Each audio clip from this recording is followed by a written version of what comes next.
Nous restons un moment en Angola où on parlait de Dos Santos qui a été privé d'un méga contrat immobilier. On est rejoint sur le plateau par Basile Abé, directeur de publication de Freedom Fighters. Bonsoir Basile. Bonsoir Samuel et bonsoir chers confrères autour de la table. J'allais dire que chaque fois que vous venez, Dos Santos vous rattrape.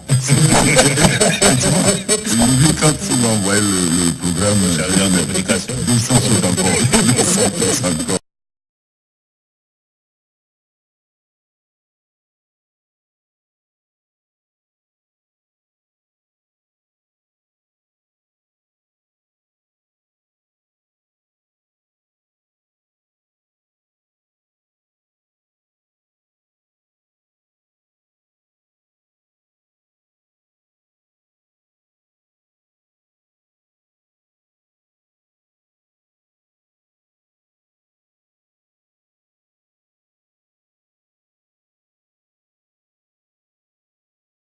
D'autres expertises dans d'autres domaines, mais là, elle n'en a pas.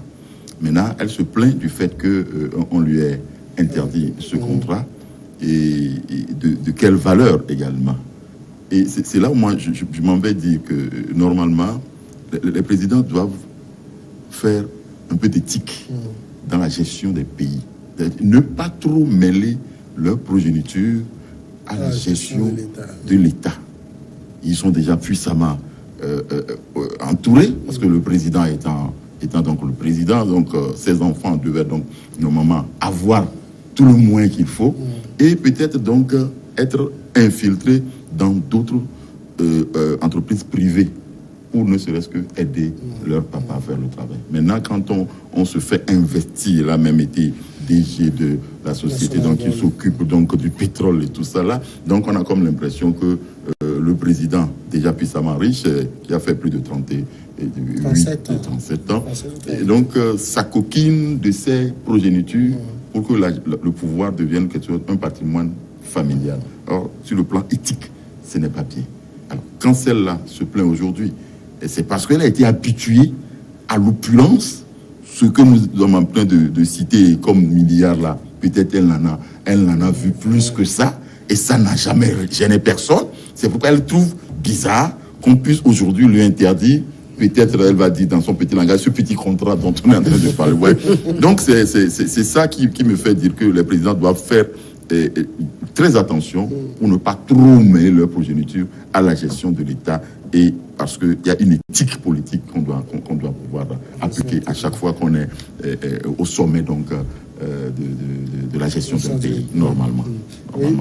Non, bon, Jean-Paul a dit quelque chose tout à l'heure, bon, que Lourenço, bon, qu'il a été dans la gestion du pays, peut-être il n'est pas, que c'est difficile peut-être de trouver des gens, exemple, voilà, qui n'ont pas de casserole, mais il y en a.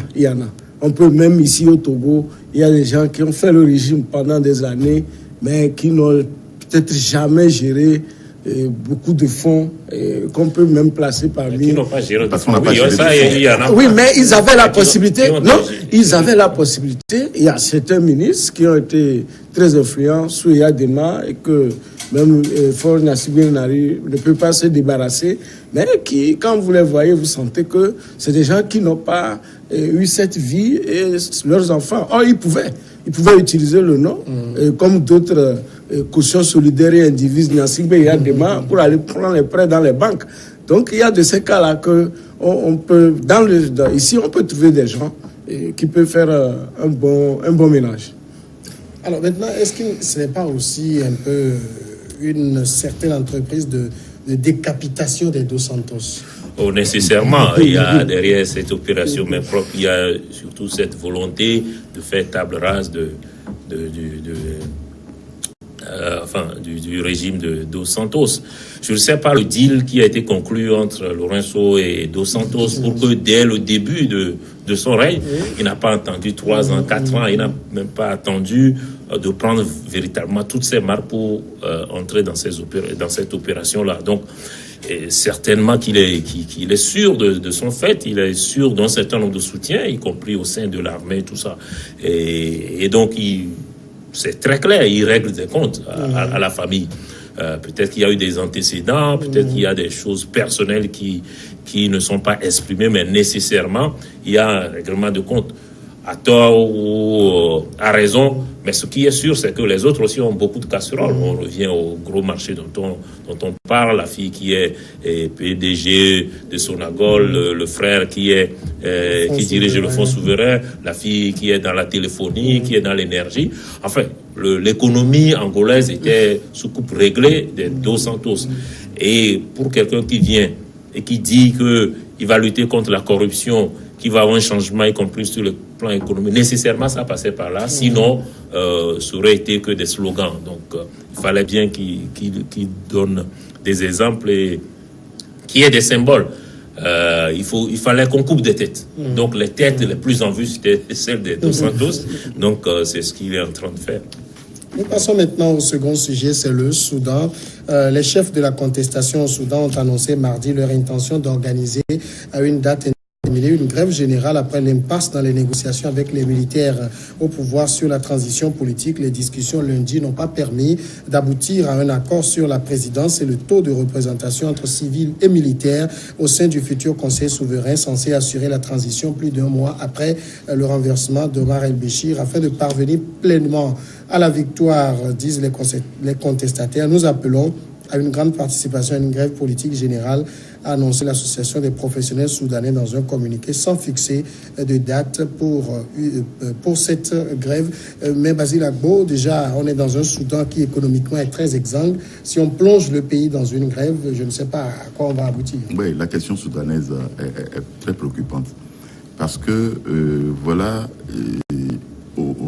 en face d'une situation où la population veut qu'on arrive, n'est-ce pas, à une gestion civile, mais sans prendre en compte les risques qu'on court en allant de façon précipitée vers l'aboutissement de cette volonté.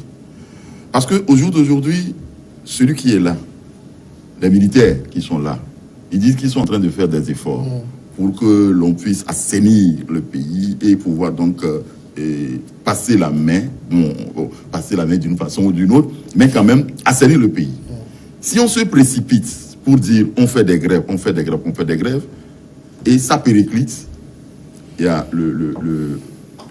celui qui aide aujourd'hui, donc l'homme force, dit si nous ne faisons pas attention, il y a des personnes qui vont profiter de la situation dans laquelle nous sommes et intervenir sur le terrain et fausser tout le travail qu'on est en train de faire. Et donc, c'est vrai que la population veut quelque chose. C'est vrai que les militaires aussi sont en train d'entrevoir quelque chose. Et tant que ces volontés ne vont pas coordonner, je crois que le pays continuera de tanguer comme ils sont en train de le faire aujourd'hui. Et donc, c'est aux uns et aux autres de comprendre la nécessité d'aller ensemble vers cette transition, enfin, dans cette transition, et de dépasser cette transition pour aboutir donc à un consensus qui sera beaucoup plus profitable pour le pays. Ça veut dire que c'est aux civils de faire des efforts, c'est ça? Oui, moi je crois que c'est aux civils de faire des efforts, de se dire, c'est vrai que nous sortons d'une situation très désastreuse, la gestion donc que nous venons de quitter, elle n'est pas bonne, et si nous ne faisons pas attention, ce que nous avons pu obtenir après le départ donc du président, et ça peut se retourner contre la vision que nous avons. Et donc, c'est à eux, moi je crois, à mon humble avis, je crois que c'est à eux de faire un effort de compréhension. C'est vrai que la rue, vous savez, lorsque la rue commence pas à fonctionner, tout le monde se dit, voilà, il faut que je fasse tout pour que la rue m'applaudisse. Pour qu'on dise que c'est moi qui ai fait. Il y a un certain Abassis Madani, que je ne veux pas confondre avec Abassis Madani, et donc, qui fait également la bombance aujourd'hui, pour montrer que, bon, voilà, on peut y aller. Donc, chacun fait l'effort nécessaire pour être le bien vu. Mais le risque qui est en bas, on ne le voit pas de sitôt. Ça peut surgir et ça peut capoter tous les efforts qu'on est en train de faire. Et on reprend les marches, on reprend les manifestations. Je ne crois pas que le pays va s'en sortir. Francisco, on est quand même dans un pays, nous, qui a une expérience de grève générale et on connaît les séquelles que cela a laissé. Les Soudanais n'ont pas intérêt. Oui, ils n'ont pas intérêt. Mais je ne comprends pas aussi pourquoi l'armée s'obstine forcément à être à la tête. C'est-à-dire, l'armée a son rôle. Est-ce que c'est être au devant pour gouverner. Elle a toujours été au devant. Oui, mais à un moment donné, il faut que ça change. Il faut que ça change. L'armée doit continuer à jouer son rôle régalien. Une armée républicaine, mais pas une armée qui, disons, est au devant, au pouvoir. Et lorsque l'armée ne fera pas bien, qui va parler? Est-ce que vous voyez? Donc, l'armée doit, en fait, et puis les civils aussi, ils ne demandent pas que l'armée s'efface totalement. Mais c'est que la tête du conseil doit être civile. Et donc, ils auront leurs responsabilités. On ne va pas dissoudre, ils ne vont pas dissoudre l'état-major, non. Ils ne vont pas dissoudre l'armée. L'armée aura les postes, la défense et autres. C'est ça leur rôle. Maintenant, je ne comprends pas pourquoi aussi. Bon, c'est toujours très compliqué si ce n'est pas nous, de discussion politique. Oui, si ce n'est pas nous, donc ça casse. Il y a des antécédents aussi. L'armée doit aussi protéger son image et protéger un certain nombre d'acteurs qui ont eu à jouer des rôles clés sous l'ancien régime. Tout ça là est faisable. Mais il a dit, il y a des discussions qui se font, des ententes politiques pour faire passer le vide. Hein. Les gens seront préservés. Il ne faut pas qu'ils aient trop peur. C'est ça. Je ne comprends pas comment nos armées ont peur comme ça. Donc, en fait, ici, soyons sérieux. Bien sûr, le Soudan sort de 30 ans de règne, et puis c'est l'armée en tête. C'est difficile hein, de ne plus passer peut-être les proformas de réparation de chars ou d'avions par des services pour payer. Est-ce que vous voyez, c'est des trucs qui sont difficiles que les gens ont peur qu'on va découvrir de ce genre de choses, ou bien des choses seront mises, disons, sur la place du marché. Mais le danger est là. Parce que l'Arabie Saoudite et autres qui ont toujours soutenu Omar el-Béchir a déjà fait une visite, je crois en clandestinité. Et ce n'est pas pour soutenir les civils, et forcément, mais peut-être l'armée, parce que son soutien à Béchir était clair depuis des années. Et les gens doivent comprendre que nos territoires, ces territoires qui se regorgent un peu de biens, surtout le pétrole, sont convoités. On va les dilater. Et vous allez voir, c'est le terrorisme qui va commencer par marcher partout si les gens ne se ressaisissent pas vite. Jean-Paul, est-ce que ce n'est pas aussi une sorte de pression que la contestation veut mettre sur l'armée en disant nous irons à une grève générale? Nécessairement, puisque aujourd'hui le rapport de force est en tout cas équilibré. L'armée tient à conduire la transition. Ils ont imposé plus ou moins les 3 ans de transition. Au début, même l'Union africaine leur donnait 15 jours, je crois. 15 jours, après c'est 3 mois. Maintenant, l'Union africaine ne parle même plus. Je crois que tout le monde a compris qu'il sera difficile de faire sans l'armée. Même la communauté internationale est un peu silencieux sur cette question parce que ils l'ont dit, le Soudan est stratégiquement, géographiquement et géostratégiquement est situé dans un milieu où on peut pas dire bon écoutez après plus de 20 ans de règne de 30 ans de Béchir et au moment où personne ne s'attendait à ça, il y a sa chute et puis on confie ça aux civils. Ça va être compliqué parce que même s'il a chuté, il a toujours au sein de l'armée et ailleurs des soutiens, ces milices et tout ça. Donc ils peuvent très rapidement, même s'ils confient ça à des civils, déstabiliser le régime qui va être mis en place. On est dans une région où pratiquement tout le monde possède une arme, il y a plein de milices, il y a des groupes armés au Tchad à côté et tout ça. Donc on peut comprendre l'armée, la volonté de l'armée de créer une situation où,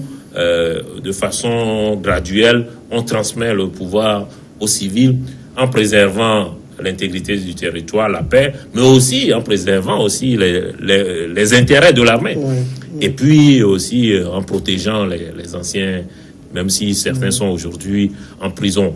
Pour maintenant, moi, personnellement, je ne comprends pas trop cette polémique ou enfin, cette ligne de rupture sur celui qui va diriger le compte. Aujourd'hui, de fait, je crois que c'est l'armée qui a le pouvoir là-bas. si les civils acceptent une transition de 3 ans ou au bout de laquelle le pouvoir va être, en tout cas, donné au terme d'un processus électoral, ils peuvent accepter aussi de laisser l'armée diriger la transition, à moins qu'il y ait des non-dits. Et les civils pensent qu'au bout de 3 ans, ils vont... Donc peut-être que les civils ont peur qu'au bout de ces 3 ans, l'armée ne garde le pouvoir. Donc, parce que peut-être le coup leur a été déjà fait avec El-Béchir. Non, c'est pas que lui. Bon, souvent, c'est ce que l'armée fait. Même en Égypte, dernièrement. Al-Sisi, qui est un des soutiens de Béchir, d'ailleurs. Et lui aussi, quand il était venu, tout le monde pensait qu'il ferait une transition. Après, il a enlevé son costume de général. Donc, c'est peut-être ce qui fait peur. Peut-être il ferait mieux de se mettre d'accord que celui qui va diriger la 3 ans ne pourra pas se présenter. Peut-être que ça peut décanter les choses. Alors maintenant, quand il menace quand même d'une grève générale, on sait clairement que cette menace est adressée aux militaires, mais eux n'ont rien à perdre. C'est ça. Oui. Vraiment, ils n'ont rien à perdre. C'est les populations qui vont en pâtir, ceux qui donc seront dans les rues qui vont en pâtir, mais ils n'ont rien à perdre. Donc c'est là où je disais tout à l'heure que c'est un peu risqué de continuer par mener ce bras de fer-là et de chercher coûte et coûte que ce que nous voulons, ça passe. Il faut qu'ils fassent beaucoup attention. C'est vrai, vous avez dit tout à l'heure que le Togo a une expérience de grève. Nous avons, je ne sais pas si nous ne serons pas champions dans les grèves. Nous avons fait une grève de 9 mois dans ce pays. Elle n'est toujours pas levée. Et ce n'est pas toujours levé. Et le professeur Ninevi doit nous dire un jour si vraiment cette grève-là, on va la lever un jour. Donc, les histoires de grève, je ne crois pas que c'est ça la solution. C'est vrai que c'est une pression qu'on exerce, mais lorsqu'on fait trop avec la grève finit par s'épistoler elle-même. Et c'est ce qui, donc, on dit que nous sommes toujours dans une période de grève qui continue, parce que les populations sont fatiguées. Et vous allez voir un peu partout, lorsque, par exemple, on appelle les gens aujourd'hui à des manifestations, les gens sont vraiment fatigués dans certains pays. Donc, vous voyez... Regardez au Venezuela, les gens, force de manifestation, de grève, ça s'essouffle. Parce que les gens, donc, je crois que c'est à eux de comprendre que ce n'est pas le chemin à emprunter. Il faut toujours qu'on continue par les discussions. Parce qu'ils ont dit que, bon, de toutes les façons, les discussions ne sont pas finies. Ils vont continuer par le faire. On les encourage à pouvoir aller toujours dans ces négociations-là pour aboutir à quelque chose. Parce que le pays sort, comme on a toujours dit, d'une situation très désastreuse. Le pouvoir, les plus de 30 ans de pouvoir donc de Béchir ne permettent pas aujourd'hui qu'on dise, voilà, il y a ceci, il faut aller calmement. La politique ne se fait pas aussi dans les jacasseries, puis donc tout le monde dit c'est moi qui fais, c'est moi qui ai, etc., etc. Donc je crois qu'il faut quand même qu'il fasse un peu de patience pour pouvoir aboutir à quelque chose de sérieux, de serein et de durable. Alors, durable, voilà. Francisco, au moment où on tergiverse sur ces discussions, qui va prendre la tête du Conseil souverain et qui va jouer tel rôle, l'économie du Soudan est au ralenti. Les populations n'ont pas encore vu le prix du pain diminuer. En tout cas, rien n'est fait de ce côté-là. On semble ne s'occuper que des aspects purement politiques. Évidemment, ce qui a soulevé cette révolte, c'était bien évidemment le prix du pétrole et le prix du pain qui a flambé. Et puis en plus, nous sommes présentement en période de Ramadan où les gens ont plus besoin encore du pain et autres. Mais personne ne parle plus de ça. Et l'économie, ça va, parce que les manifestations sont là et permanentes. Les gens ont assiégé l'état-major des forces armées. Donc tout ça là, bon, je pense que aussi l'armée aussi ne voit pas ce que le pays est en train de perdre. Non, est-ce que l'armée ne voit? L'armée le voit. Mais l'armée est paralysée par ces manifestations-là, qu'elle ne peut plus réprimer comme on réprimait. Et donc elle est obligée donc d'avoir des gants, mais avec tout ce que ça comporte. Voilà, et c'est ça, c'est l'économie qui est à vouloir, la crainte des civils qui ne peut plus avoir confiance en la parole du soldat. Et donc voilà, il a dit il y a des groupes armés, les milices partout, qui peuvent, on peut les laisser parce que les pouvoirs en place, comme Béchir, ça dit une version de ce que les gens reprochent, par exemple, à nos amis du Burkina du Burkina Faso avec son ancien président, il y avait les groupes d'Ozo, tout ça là, les groupes qui étaient là, avec qui il négociait, il donnait de l'argent périodiquement et autres. Bon, aujourd'hui, ils sont devenus pauvres avec Kaboul. Alors, ils peuvent aussi faire les attentats partout. Et donc, aujourd'hui, c'est difficile de savoir le type même d'attentats dont est victime le Burkina et qui est en train de se déverser vers nos pays. Donc, le Soudan qui a déjà montré un bon exemple en aidant les frères centrafricains à s'entendre et qui sont en train d'essayer de régler leurs problèmes de crise du pays. Voilà le Soudan qui est en train de, je sais pas, si on leur a passé le mauvais témoin et eux aussi veulent se sombrer, parce que retourner à la guerre civile et aux chefs de zone des milices et autres, ça ne va pas arranger ni l'armée, parce qu'ils vont perdre des hommes à toutes les fois sur le terrain. On voit au Mali, au Niger, à chaque fois quand on attaque, quand c'est 20, c'est 50. Donc ça n'arrange personne. Il faut que les deux camps s'entendent très rapidement pour mettre fin à cette crise, aller à l'essentiel, remettre le pays sur les rails et que le prix du pain, en fait, qu'on nous annonce que ça a baissé, quoi. Alors ici, comme Basile l'a rappelé, les discussions ne sont pas interrompues puisque les deux camps ont dit vouloir poursuivre les discussions pour parvenir à un accord répondant aux aspirations du peuple soudanais, c'est ce qu'ils disent. Mais là, on risque de se perdre en conjecture pour savoir c'est quoi réellement les aspirations du peuple soudanais. C'est pas qu'au Soudan, partout, lorsqu'on parle du peuple, le peuple veut ça, le peuple veut ça. Bon, finalement, on ne sait pas c'est qui le peuple et quand est-ce qu'il s'exprime. Même ceux qui ont voulu faire un coup d'État au Venezuela ont estimé parler au nom du peuple. Et finalement, on a vu que le peuple du président aussi s'est déversé dans la rue. De toute façon, ce qu'on peut dire, c'est que effectivement, au bout de 30 années de pouvoir, vu de la situation socio-économique, une partie des Soudanais, je ne sais pas si c'est le peuple, mais en tout cas une partie des Soudanais voulait quand même un changement.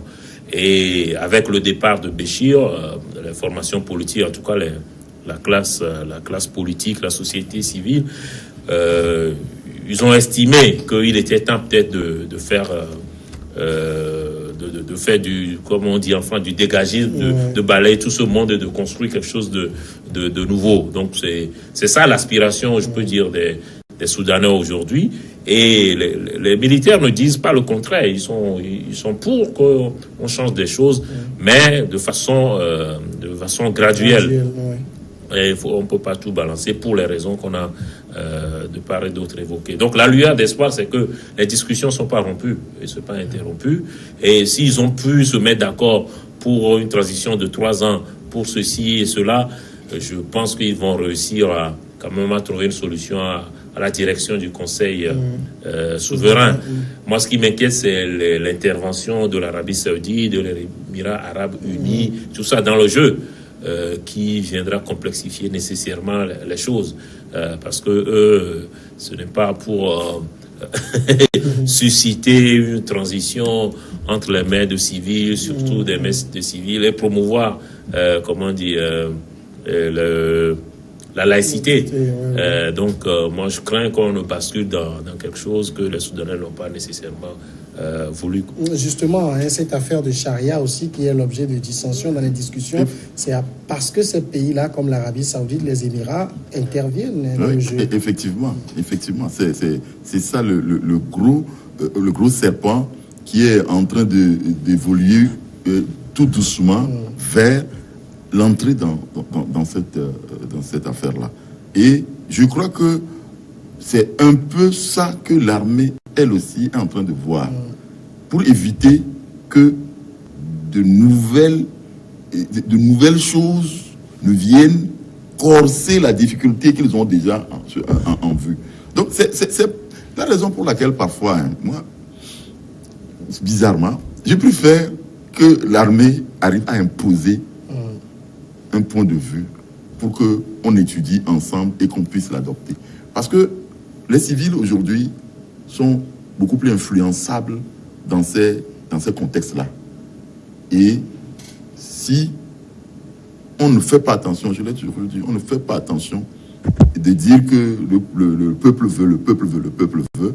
Ce que le peuple va vouloir, je ne crois pas nécessairement que ça va être pour une stabilité du pays. Cette histoire-là d'islamisation est en train donc de guetter. Il faut quand même qu'on le dise clairement. Et si ça vient et que bon, personne n'est là pour le repousser, et ça risque de faire mal beaucoup plus au pays.